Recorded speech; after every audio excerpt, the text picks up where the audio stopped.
गया गया। पता नहीं, बहुत ही छोटे बार बना दिए 50 वाले।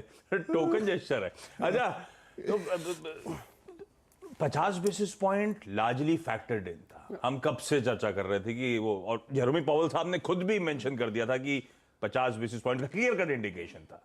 पर वो कमेंट्री, वो इकोनॉमिक प्रोजेक्शंस, वो एक हमारे लिए क्वेश्चन मार्क था, और वहां पे हॉकिशनेस कंटिन्यू होती है। कंटिन्यू हो रही है। कोई ये इन्फ्लेशन नंबर का रिलीफ नहीं मानते। कोई रिलीफ नहीं मानता। और ठीक भी है, हमारा 2% का टारगेट, हम आज भी कितना मल्टीपल्स पे उसके ऊपर खड़े हुए हैं इन्फ्लेशन पे। जो कल हम लोग कर रहे थे ना कि मई तक ये आप देखिएगा 4 साढ़े 4 तक आ जाएगा। हाँ। उसके बाद गिराना बहुत ही मुश्किल काम है, बहुत ही टफ काम होगा उस 4 साढ़े 4 से नीचे ले जाना। इसलिए वो कह रहे हैं कि ये पीक रेट सस्टेन करेगा, यानी जिसको होता है ना कि आप तोड़ेंगे जब, तब जाके वो शायद होगा।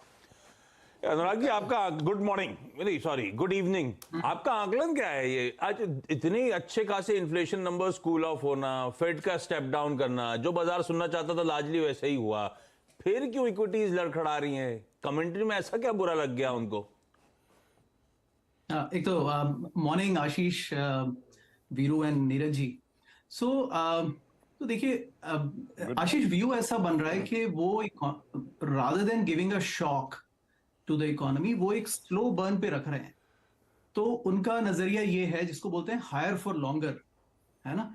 तो अब जैसे उनके 3 फैसले होते हैं आशीष। एक होता है हाउ फास्ट, विच इज मतलब कि 75 बेसिस पॉइंट, 50, 25, उसका फैसला तकरीबन उन्होंने कर दिया है। सेकंड इज होता है हाई, हाउ हाई। तो वो टर्मिनल रेट अबाउट 5.1 का नजरिया बन रहा है, अबाउट 5 से 5.25 की रेंज में रेट्स को लगा के रोकने का प्लान है। हाउ लॉन्ग, तीसरा डिसीजन होता है आशीष। हाउ लॉन्ग का अभी पता नहीं है, वो फेड को भी नहीं पता है, which is higher for longer. तो वो ये सोच रहे हैं कि रादर देन हम इसको एक शॉक दे करके इकोनॉमी को और पूरा जिम्मा अपने ऊपर ले लें कि देखो भाई इन्होंने बैठा दिया, they just want to stay there और सी के अब ग्रेजुअली, एज पॉवल साहब ने पहले कहा कि पहले देखिए इन्फ्लेशन कमोडिटी से शुरू हुआ, एनर्जी प्राइसेस से वो गुड्स में आया, सप्लाई चेन कॉन्स्टेंट्स थे, उससे गुड्स महंगे हुए। अब गुड्स कंटेन हो गए लेकिन वो सर्विसेज में एम्बेड हो गया है। और आशीष, हमारा 65% जो कॉस्ट है ना यूएस में, कभी भी किसी भी प्रोडक्ट की 65 से 70% सर्विसेज इन्फ्लेशन होता है, उसमें सर्विसेज की कॉस्ट होती है। तो वो सर्विसेज में एम्बेड होता है, वो सबसे स्टिकी इन्फ्लेशन होता है, वो निकलता नहीं है। तो नजरिया ये है कि higher for longer and a slow burn, ये टर्म मैं अपने आप से कह रहा हूं, उन्होंने नहीं कहा। और उस पर मार्केट्स को इसलिए पसंद नहीं आता है क्योंकि मार्केट्स को फटाफट डिसीजन चाहिए कि देखिए इसको जो करना है जल्दी करिए और फिर कट करिए, यू टर्न लीजिए। अब वो यू टर्न तो आता दिख नहीं रहा, फिलहाल तो नहीं दिख रहा था वो, अनलेस इकोनॉमी में क्रैश हो, वहां पे 2 मत हो सकते हैं। इंटरेस्टिंग।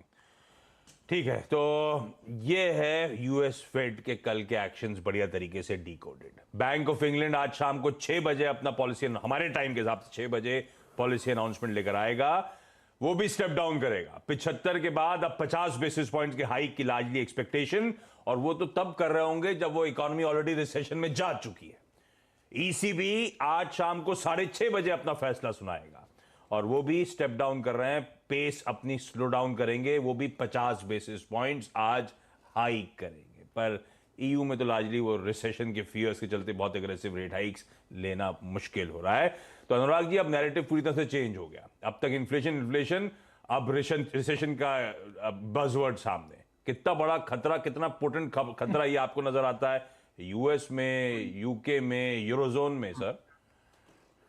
तो आशीष, इस पर अब देखिए पूरा 2022 तो निकल गया इंतजार करते करते कि अब इन्फ्लेशन अब आने वाला है, आएगा, अर्निंग्स डाउनग्रेड होंगे, वो हुआ नहीं।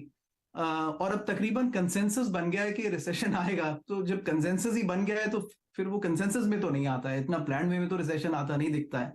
आई थिंक समवेयर वो हमें शॉक करेगा, बट अब देखिए मार्केट पुराने इवेंट से वाइज तो हो चुका है, तो सिनेरियो तो सारे बन रहे हैं रिसेशन आने के।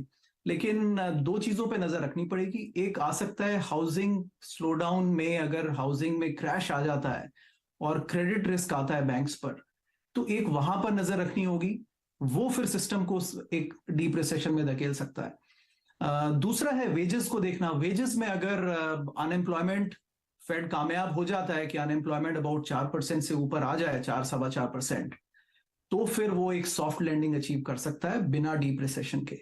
क्लियर व्यू नहीं है, बट चाहे उसको रिसेशन बोलें 1-2%, लेकिन इकोनॉमी या तो 1% से 0.5% से ग्रो कर रही है या 0.5% नीचे जा रही है। मार्केट्स के लिए तो ये ईदर वेज ये अर्निंग्स में तो कोई ग्रोथ मोमेंटम दिखता नहीं है। तो ईदर वेज मार्केट्स के लिए this is a bit of a bad news.